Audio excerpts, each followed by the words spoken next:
सुनो, तुम जिसे आज का आधुनिक युग कहते हो, क्या कभी गहराई से सोचा है कि तुम कहां खड़े हो? तुम सोचते हो कि तुम सबसे विकसित हो, तुम्हारे पास ऊंची इमारतें हैं, तुम्हारे पास हवाई जहाज हैं, और तुमसे पहले जो भी था वो सब पिछड़ापन था। तुम्हारी इसी अकड़ ने तुम्हें अंधा कर दिया है।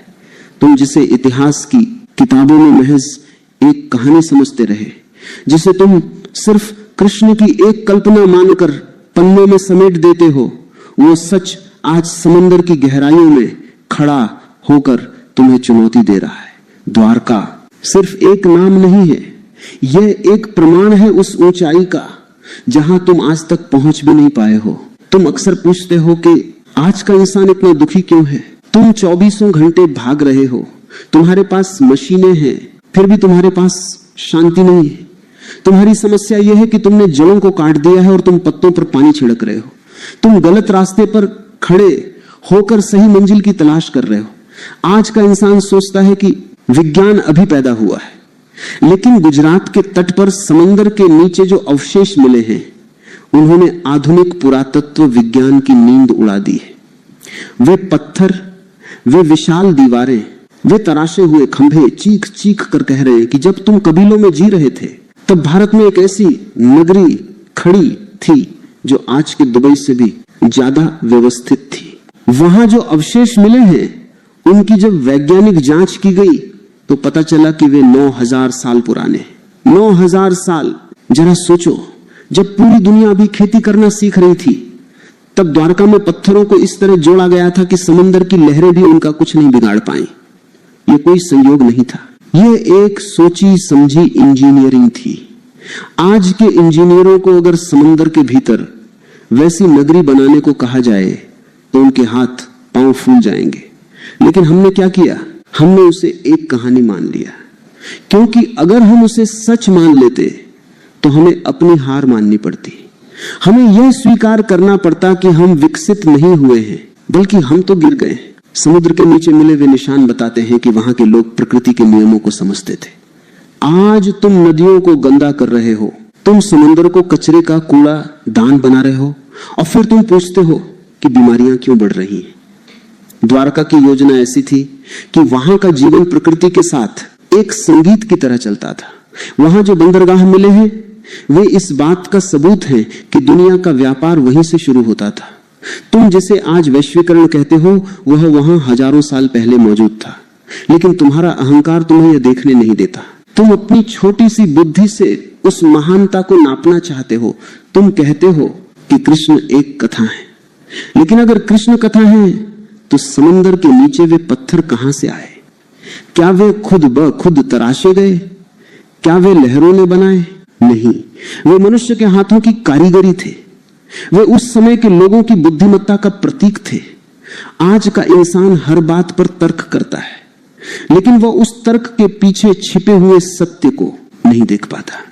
तुम डरे हुए हो, तुम इस बात से डरे हुए हो कि अगर यह साबित हो गया कि द्वारका सच थी, तो तुम्हें अपनी पूरी जीवन शैली बदलनी पड़ती। इतिहासकारों ने वर्षों तक हमें यह सिखाया कि हम पिछड़े हुए थे। उन्होंने हमें बताया कि हमें बाहर के लोगों ने आकर सभ्यता सिखाई, लेकिन समंदर के भीतर मिली उस नगरी ने इस झूठ की धज्जियां उड़ा दी हैं। वह नगरी आज भी वहां सुरक्षित पड़ी है, बस तुम्हारी आंखों पर पड़ा पर्दा तुम्हें उसे देखने नहीं देता। वह धूल जो तुम्हारे दिमाग पर जमी है, उसे झाड़ना होगा। तुम अपनी रोजमर्रा की परेशानियों में इतने उलझे हुए हो कि तुम्हें बड़ी तस्वीर दिखाई ही नहीं देती। तुम सड़क पर चलते हुए गड्ढों की चिंता करते हो, लेकिन तुम यह नहीं देखते कि तुम्हारे पैर किस महान धरती पर पड़ रहे हैं। द्वारका का डूबना महज एक प्राकृतिक आपदा नहीं थी, वह एक चेतावनी थी।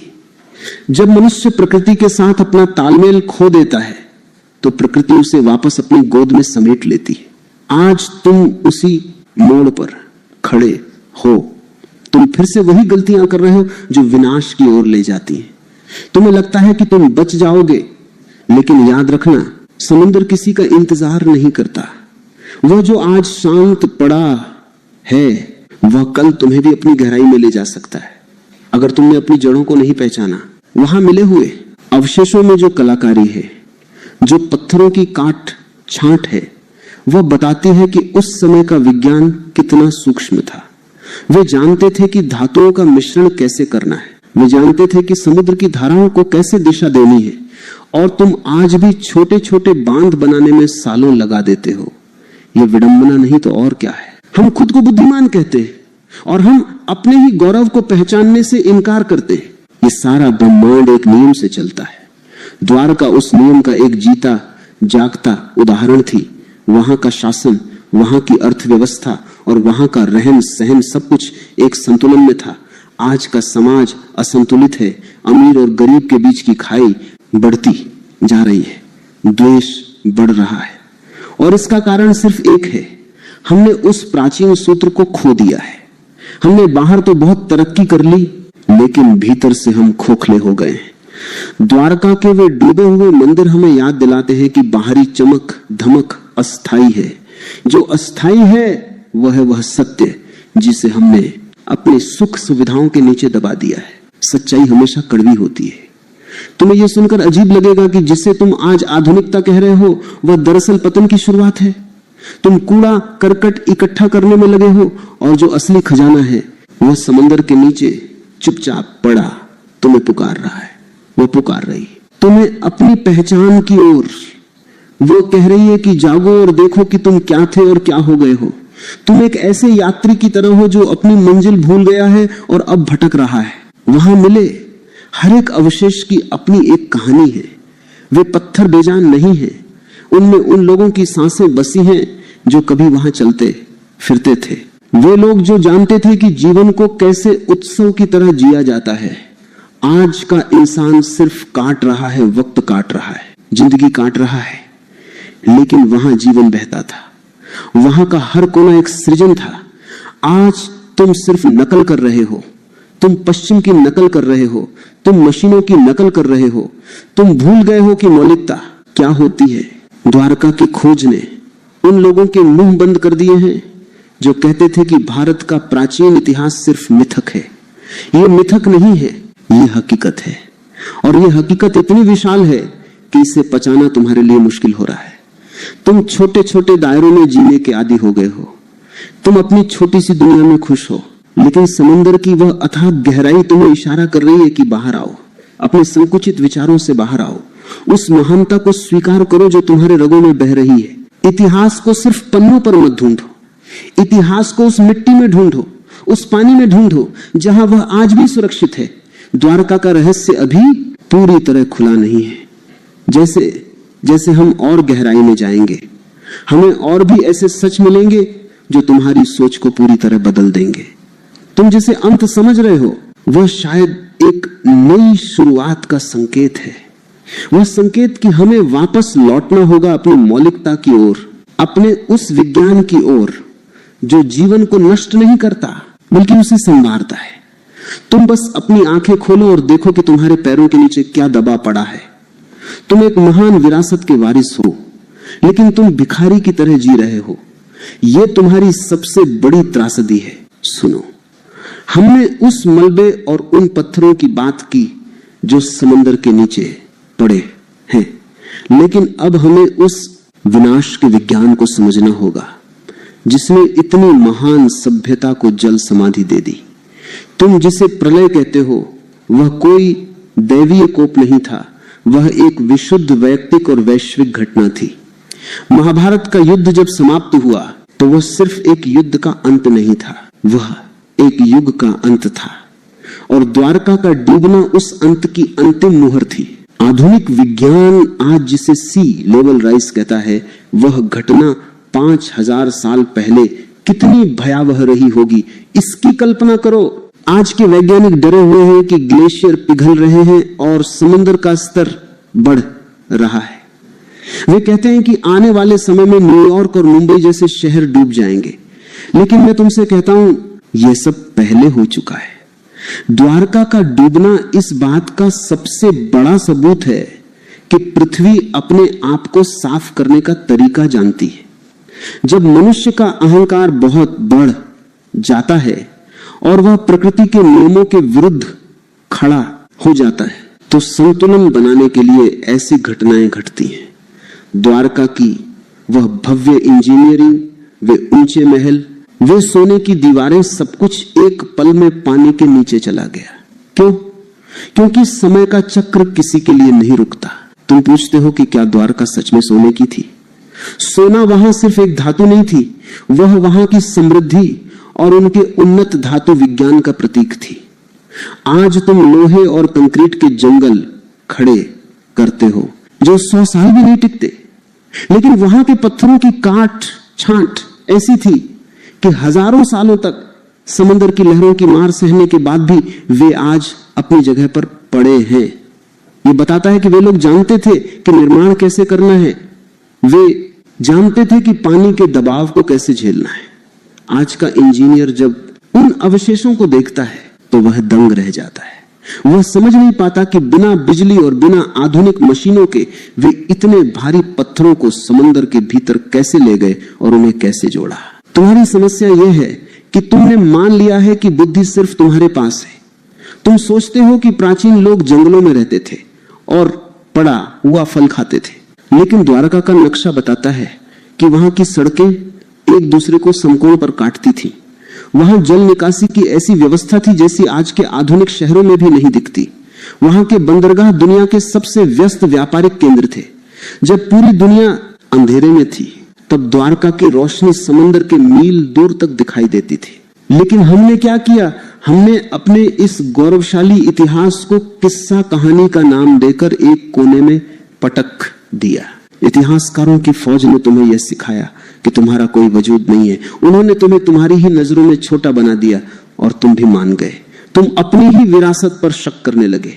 जब पहली बार समंदर के नीचे से वे पत्थर निकाले गए तो कई लोगों ने कहा कि ये सिर्फ चट्टानें हैं, लेकिन जब उन पर की गई नक्काशी और उनकी बनावट सामने आई तो उनके पास कोई जवाब नहीं था।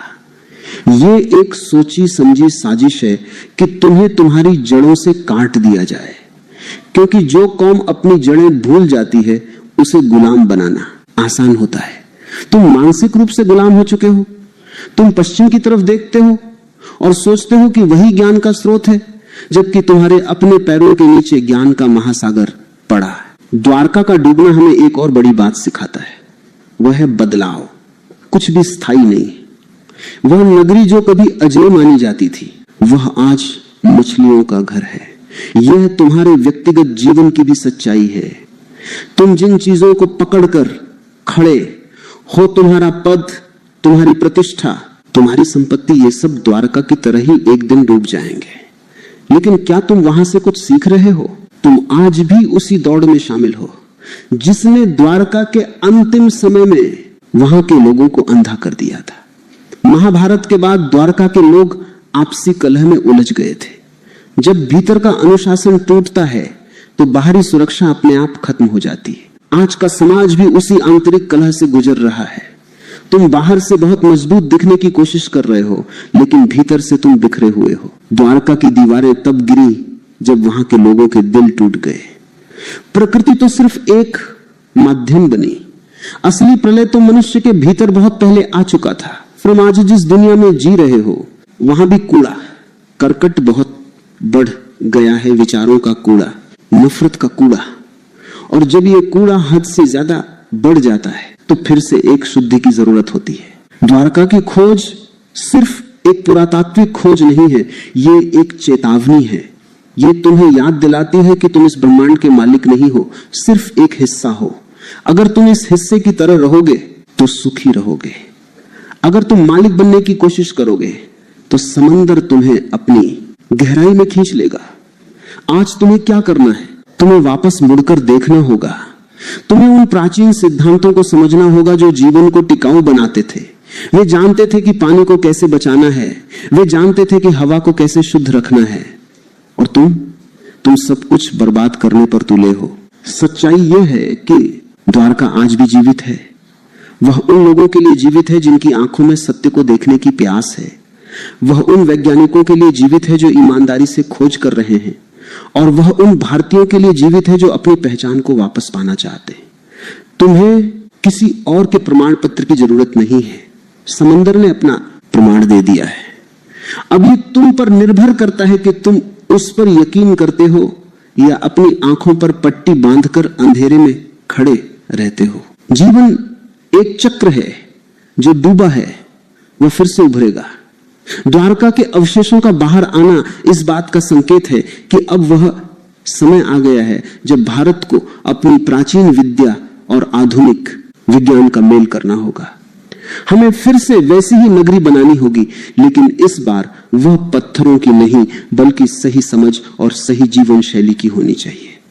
तुम्हें अपने भीतर की द्वारका को खोजना होगा, वह जगह जहां संतुलन हो, जहां न्याय हो और जहां प्रकृति के प्रति सम्मान हो। इस खोज ने साबित कर दिया है कि तुम्हारी जड़ें बहुत गहरी हैं। तुम कोई कल के आए हुए लोग नहीं हो। तुम उस महान परंपरा के वाहक हो जिसने दुनिया को सभ्यता का पहला पाठ पढ़ाया, लेकिन उस पाठ को दोहराने के लिए तुम्हें अपने आलस को छोड़ना होगा। तुम्हें उस कूड़े को साफ करना होगा जो सालों की गुलामी ने तुम्हारे दिमाग में भर दिया है।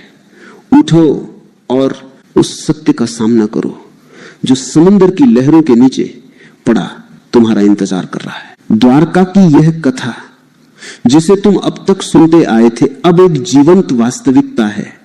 यह तुम्हारे सामने खड़ी है। यह तुम्हें पुकार रही है कि अपनी विरासत को संभालो, अपनी बुद्धिमत्ता को उस स्तर पर ले जाओ जहां तुम फिर से सृजन कर सको, न कि सिर्फ विनाश। याद रखना, इतिहास अपने आप को दोहराता है। द्वारका का डूबना एक सबक था और उसका फिर से मिलना एक अवसर है। इस अवसर को मत गंवाना। अपनी जड़ों की ओर लौटो, क्योंकि वहीं तुम्हारी असली शक्ति छिपी है।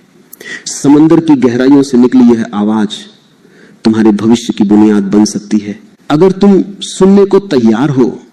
तुम कहां खड़े हो ये पहचानो और वहीं से अपनी नई यात्रा शुरू करो।